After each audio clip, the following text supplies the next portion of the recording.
Welcome to Penrose Learning, where we make understanding easy. You'll start at the control and hinge area, so remove food from the top shelf if it obstructs access.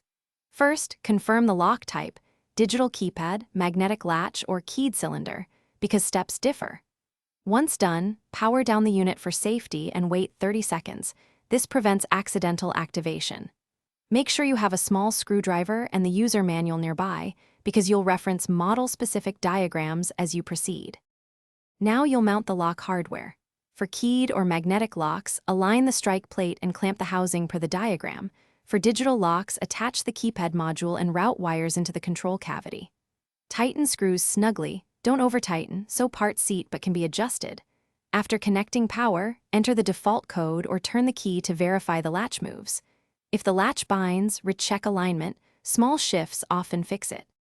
Finish by programming a secure code or securing the physical key.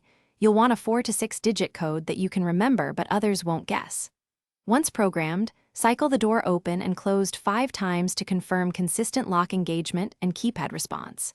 If it fails, first realign the strike and check screw tightness, then reset the lock module per the manual. If problems persist, contact HAER support. Don't force parts, because that. Thanks for watching. If this was helpful, leave a like and consider subscribing. See you next time.